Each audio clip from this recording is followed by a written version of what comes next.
Roma Wines present Suspense.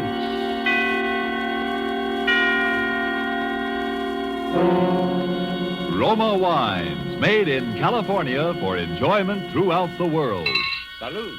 Your health, senor.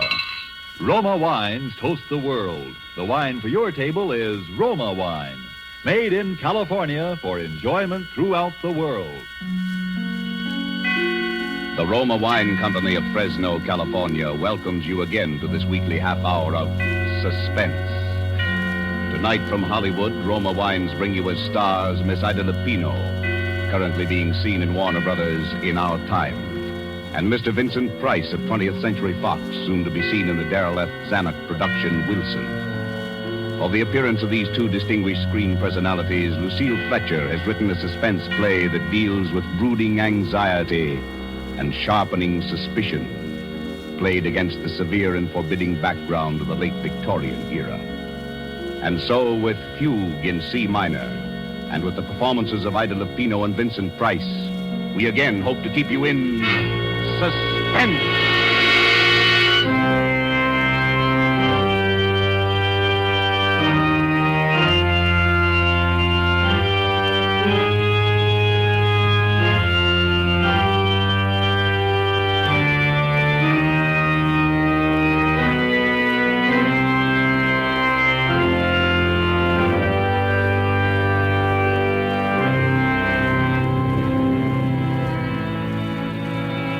April 1st, 1900.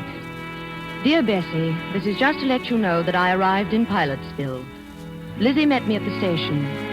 She's heartbroken about Papa's bankruptcy and for some reason feels that it's up to me to remedy the family situation.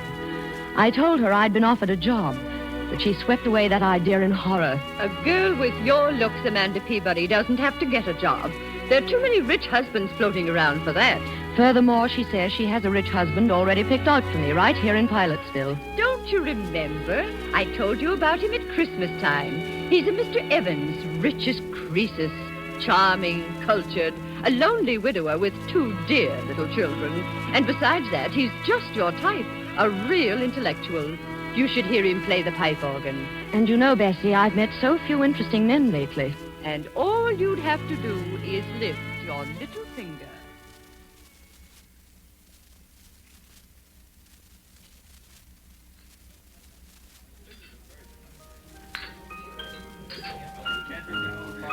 Mr. Evans. Oh, good evening, Mrs. Chumley. How delightful to see you here. I'd like you to meet my sister. Mr. Evans, my sister, Amanda Peabody. Delighted, I'm sure. It's a lovely party, Mr. Evans. Thank you, Miss Peabody. Have you just come to Pilotsville? Yes. She's down from New York visiting me after the whirl of the hectic social season. Oh, indeed? Well, I'm afraid our Pilotsville society must seem a bit dull to you, Miss Peabody. Oh, no, not at all. It's charming. I've enjoyed everything so much tonight. Your beautiful house, the music. I hear you're going to play for us, Mr. Evans. Oh, a bit. Do you care for organ music, Miss Peabody? Very much. I never miss a church recital. But what a luxury it must be to have your own pipe organ right here in the house. I'm afraid I couldn't do without it. It's my hobby, you know. Bach, Buxtehude, César Franck. Don't you adore their work? Oh, Amanda's very musical. You should hear her render the Burning of Rome. Yes. And the delightful thing, of course, about having a pipe organ in the house is that it's everywhere. To sit at a keyboard and hear the walls, the ceilings, the floors vibrate. You see, Miss Peabody, I've had the pipes installed all over the house. Under this floor, for example, are all the choir stops. Up in the bedroom walls are the stops for the swell manual. In the great 32-foot pedal stops, the giant diapasons are underneath the staircase. My children sleep next door to the echo chamber. So, you see, we live like angels here in a paradise of music. How thrilling. Now, ladies, come upstairs to the second floor landing, won't you? And I'll show you the console. It was made for me in Vienna.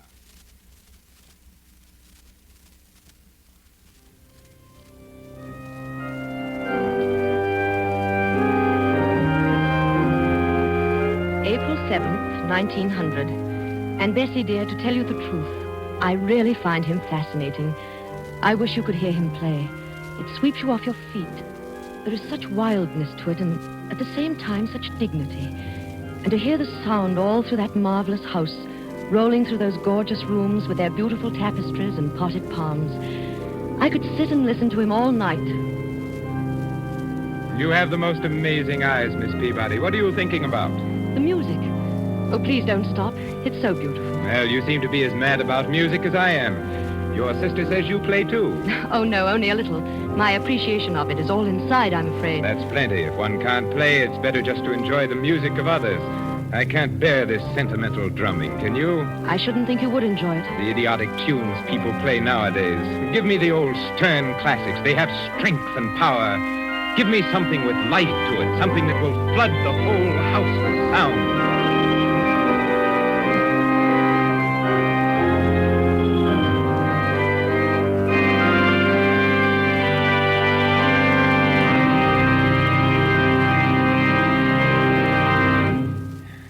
Oh, that's marvelous. You're a very unusual girl, Miss Peabody. Quite unlike the run of girls down here at Pilotsville. Yes, in what way? Oh, it's rather hard to explain. Some more tea, Amanda? No, thank you. A muffin? No, thank you. You have an excellent cook, Mr. Evans. Please call me Theodore. You know you promised. Theodore. Amanda. And your house is beautifully run, too. You must have an excellent housekeeper. Everything always looks so charming and quiet. I haven't even heard a peep out of your children. My children? Oh, yes, the children have been away at school. You have two, haven't you? Yes, Daphne and David. What sweet names. Ordinarily, I don't approve of schools for young children, but you see, they were rather overwrought. After Mrs. Evans passed on... I can well understand. They were almost morbidly devoted to their mother, and then, of course, the unfortunate circumstances of her death, but I suppose your sister, Mrs. Chumley, has told you all about that. No, not very much, except your wife was killed in a street accident, wasn't she? Yes, in Philadelphia. A brewery wagon and 4 horses ran her down. Oh, how terrible. It's something I don't like to think about very often. Poor, beautiful Margaret. Well, it's like a nightmare, Amanda, and I still can't feel reconciled, but... Well, what I was driving at was the children. They were in school when she died, and by some malicious stroke of fate, there was an epidemic of scarlet fever raging out there. The authorities wouldn't lift the quarantine and let them out for her funeral. Oh, poor little things. Yes, it upset them dreadfully. In fact, I sometimes fear it's left a mark on them which may endure all their lives. Why, what do you mean? They suffer from delusions about her. They think that in some way she is linked... Her soul is imprisoned in the organ pipes. How horrible. I wish I could do something about it. It's a frightful notion, but they won't. They don't let me play when they're at home. That echo chamber in particular next door to their bedroom. Yes? You know, it's nothing but an empty sealed room with a few wires. Of course, it's all because they never saw her dead. But they have a notion that she's, well, somehow hidden there. How ghastly. They really think that, do they? Children can think up such very strange things in their little minds. Can't they?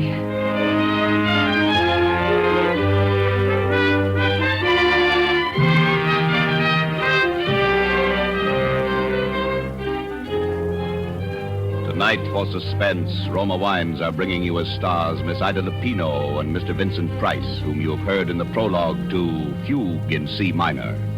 Tonight's tale of suspense.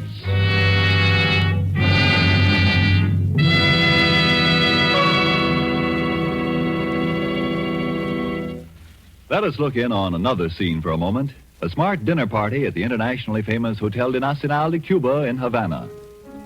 One of the guests, a world-traveled American, sets down his wine glass and remarks that a truly fine wine always carries the unmistakable flavor of the particular vineyards from which it comes.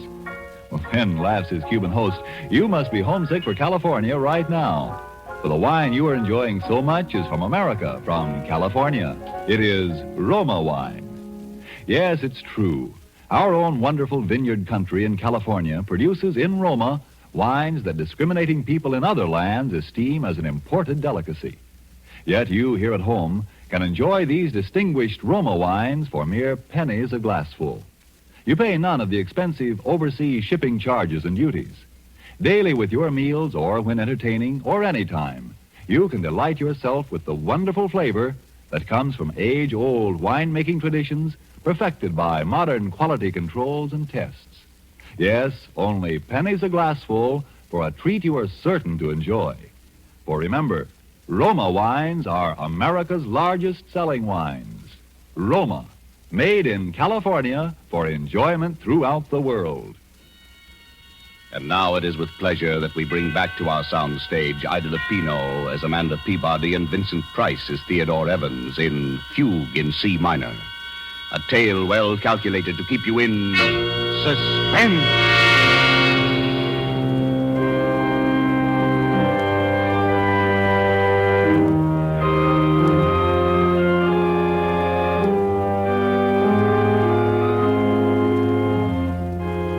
April 18th. I met the children today, Bessie, for the first time. It was a shock. They're strange little creatures, utterly unlike their father. The girl is about 11 and the boy 8. They were both dressed in deep mourning. Their large gray eyes seemed strained with terror. They listened and trembled at every sound.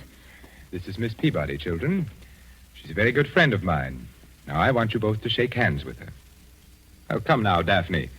You can at least tell Miss Peabody how old you are. Oh, no, please don't press her. I know when I was a little girl, I hated people to talk about my age. I'd much rather hear about school. We're not going back there, no matter what anybody says. David. That's all right. Then you didn't like school? No, and Mommy didn't like it either. She cried when we went away. Oh, but your Mama wanted you to be educated, didn't she? She wanted you to grow up and be intelligent people, didn't she? Well, didn't she, Daphne? Who are you? You may call me Aunt Amanda. I'm a friend of your Papa's. Do you know where my Mama is? Your Mama? Well, your Mama's in heaven, dear. No, she's not. Then where is she, dear? Please don't start them off, Amanda. It's too upsetting. Come along, children. Now we're going to have a little music, like old times. You remember when your mother was alive? We all used to play together. David, you with your cornet, and Daphne at the violin, and Mama at the piano. Well, Miss Peabody plays the piano, too. And she's promised to play Narcissus, Mama's favorite piece. Well? Well, perhaps some other time, Theodore, when they don't feel so strange. I tell you, I've humored them to death. Now, come, David. There's your cornet on the mantelpiece. And Daphne? No. I insist. Look, now, I'll start the melody on the organ. David, you come in with your cornet obbligato in the third measure. Daphne, you can follow me.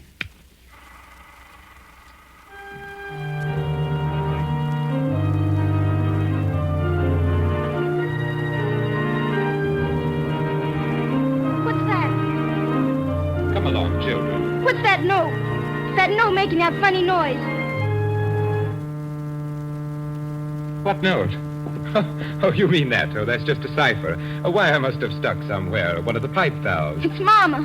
That's where Mama is. She's calling for us. Now, don't be silly. I'll just hit the key a few times and it'll stop.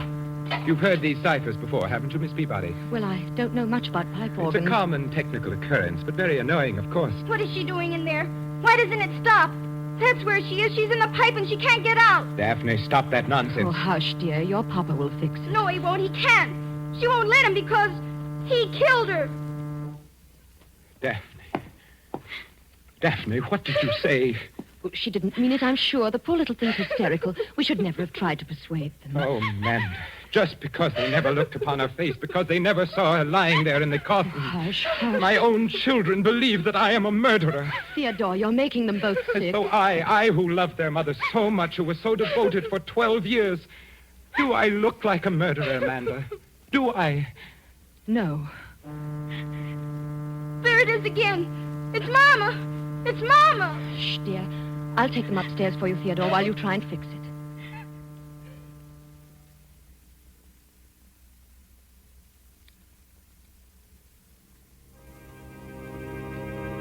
April 24th. Oh, Bessie. Those poor little children. We took them out to the cemetery today to show them her grave.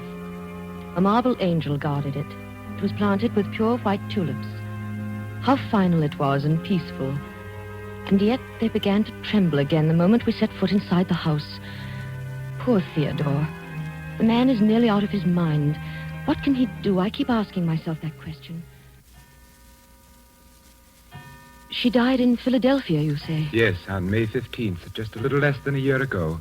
You weren't with her? No, she went there to take a piano lesson. There was a new teacher she'd heard about. She was always so self-conscious about her technique. But she never reached his studio. They notified me at midnight from the city morgue. And no one in Philadelphia saw her? No one except the attendants at the morgue, of course, and the people who picked her up after the collision. It was such a brutal accident. There'd been no one from among them who could speak to the children, explain to them? Oh, no. Oh, it's so horrible, so sordid. Oh, I know, my dear. I hate to make you suffer. But if we could find some way, if they could just believe. When you brought her back here to Pilotsville, there was a funeral. Yes? And was there anybody then who saw her? Oh, no, I couldn't bear it, Amanda. I didn't think at the time. She'd been so beautiful. Her lovely, sweet, gentle face and her eyes. The horses had completely trembled. Oh. Even if the children had been able to come home, I wouldn't have let them look.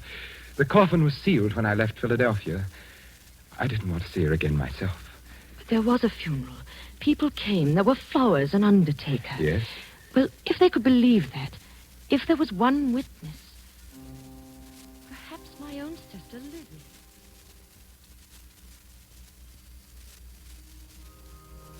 Funeral, Amanda? Of course there was a funeral. The finest funeral in town. A snow-white hearse and 25 coaches. Everybody sent flowers. The casket wasn't open, but I've been to lots of funerals where they don't open the casket. And from what I understand, she was pretty badly mangled. But it was a beautiful funeral. Mr. Evans played the organ himself, the finest selections. All the sweet old pieces his wife liked. There was Narcissus and Mighty Like a Rose and Goodbye Forever.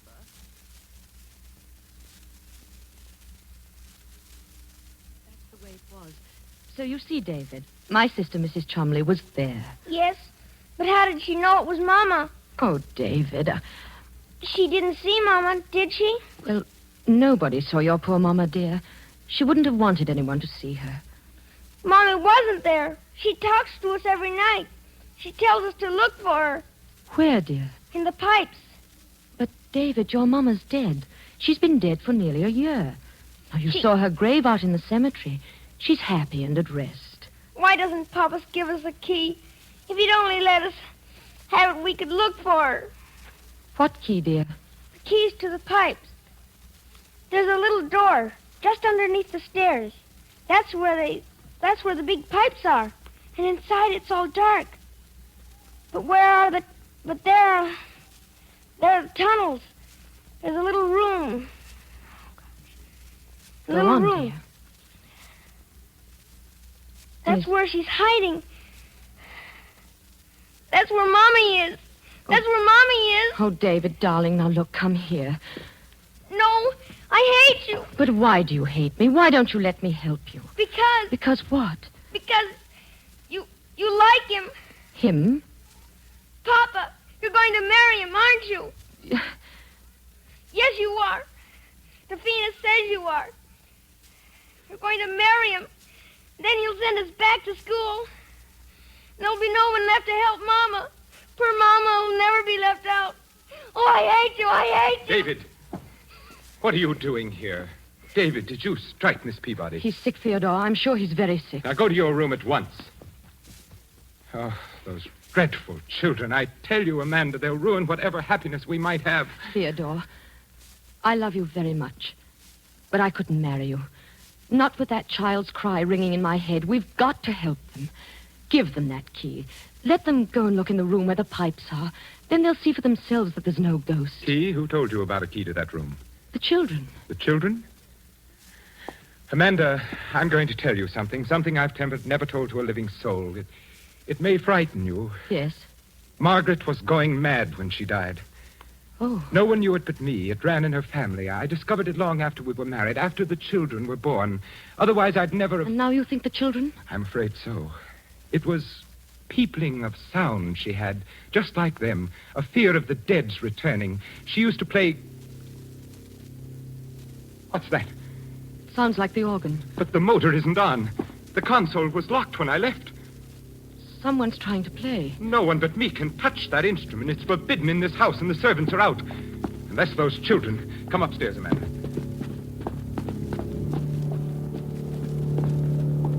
Theodore. Why, there's no one here. No one at the keyboard. The organ's playing itself. That's impossible. The motor's not going. The motor? Yes, it sets the bellows going. There's no air in the pipes unless it's on. No air to make the pipes speak. It's impossible, I tell you. Perhaps the children found the key and got in. Key? No. The key's here in my pocket. There's no other way in. No. Theodore, open that door. Go in there and see what's happening, please. No. Theodore. I won't give in. I won't be a prey to it. Do you hear? I won't. I won't. Here. It's stopped now. Yes. It was probably nothing but the wind. Theodore, give me the key. I'm not afraid. Are you saying that I am? I don't know. But I'll be fair with you, Theodore. I couldn't marry you and live here with that any more than your children can. What do you mean? Rip out those pipes. Rip out the whole pipe organ. Give it to a church, but don't keep it here. Get rid of it's the not pipe worth it. organ? Yes. But I couldn't. The whole house was built around it. It's been the very soul and spirit of this home. It's been the curse, you mean. Theodore, I know I'd go mad, too, if I had to listen to it night and day. It's so hollow. Think of those pipes so huge down there in the darkness. I'd begin to hear things, too. Oh, Ed! Be quiet. Be quiet. Come outside. We'll take a walk. No, give me the key. Give me the key. You're hysterical, Amanda. I'm sorry I've overburdened you. Why don't you want to go in there? Is it because you know something? You did something? What do you mean? Did you kill her? Amanda. Very well, Amanda. Here's the key. If that's the way you trust me, we'll go down and look around together. Come now, Amanda. I'm sorry, Theodore. It slipped out. It was a dreadful thing to say. It's all right, I understand. Yet it hurts a little. I've trusted you so completely, Amanda. Theodore. Yes, Amanda? Let's not go in there. I do trust you, darling. I believe everything you've told me. No. This little key. To think it should mean so much. How black it is. Yes, pitch black. And cold. Where are the pipes? I can't see them. Come in further, Amanda. You'll see them as soon as your eyes grow accustomed to the darkness. The biggest pipes pack this well under the great staircase like giants. Oh, yes, I'm beginning to see them now. Shouldn't we go and get a candle? Oh, no. Go in a little further. Be careful. The floor's a maze of wires. Now stand there for a second. Theodore, don't leave me. I won't be long. I thought you said you weren't afraid. No, I'm not only... Where are you going? Just upstairs to play for you. Theodore. I'd like you to hear how the music sounds in the darkness. It's quite an experience being so close to the pipes.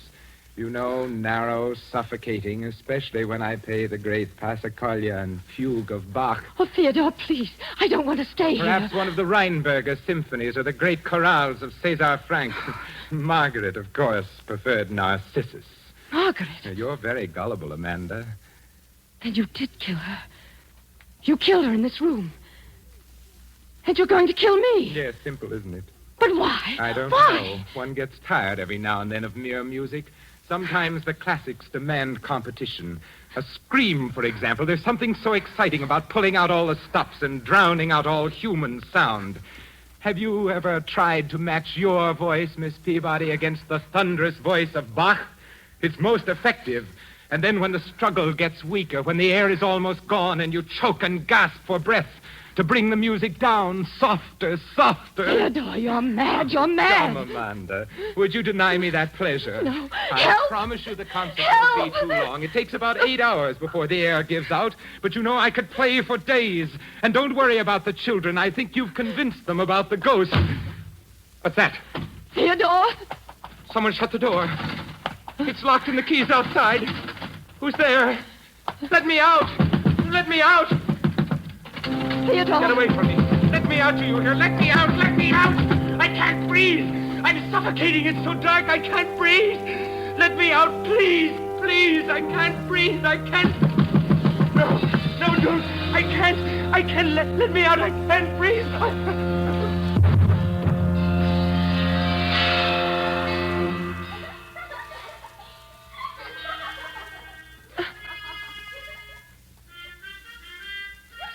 Theodore. Theodore! Let me out! Let me out! He's dead! He's dead! Daphne, David, where are you? Open the door! Help me! Help me! Oh, no! No! Help! Help!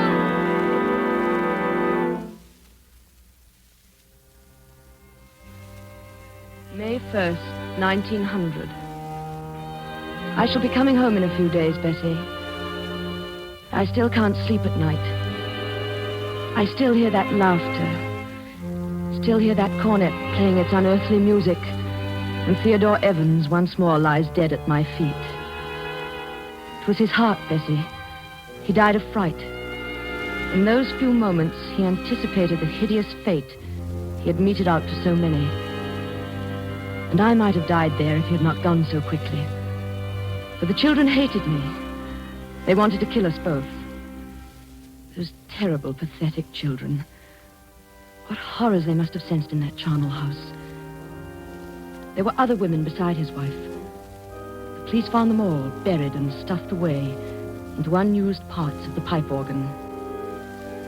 Bessie, I was in that pipe room alone with him for 4 hours before that door creaked open.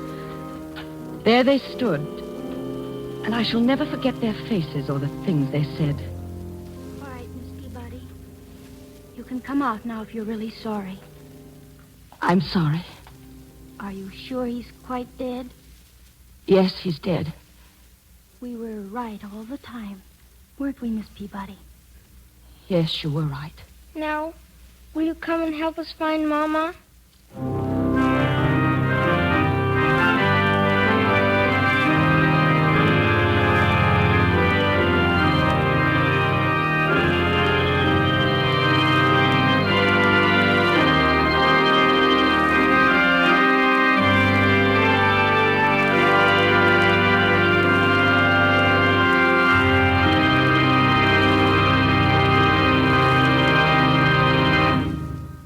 And so closes Fugue in C Minor, starring Miss Ida Lupino and Vincent Price.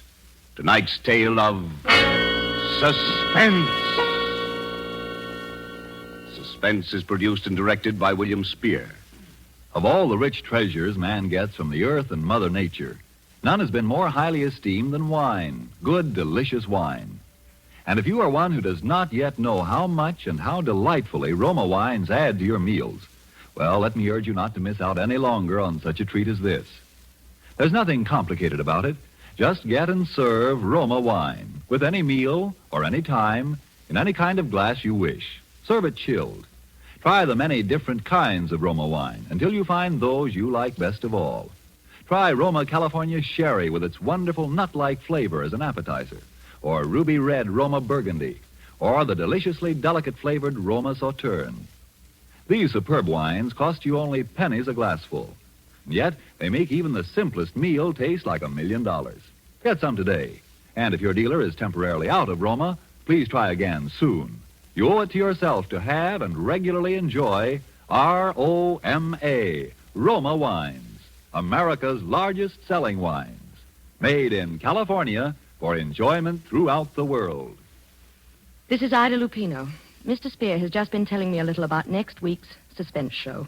The star will be Thomas Mitchell in a story about a man who had headaches, tried everything to cure them, finally went to a psychiatrist and found out that he was a murderer. That certainly sounds like a broadcast we listeners won't want to miss. One more word. Don't forget to buy that war bond this week. Next Thursday, same time, you will hear Thomas Mitchell and Donald Crisp in Suspense. Presented by Roma Wines, R-O-M-A, made in California for enjoyment throughout the world. This is CBS, the Columbia Broadcasting System.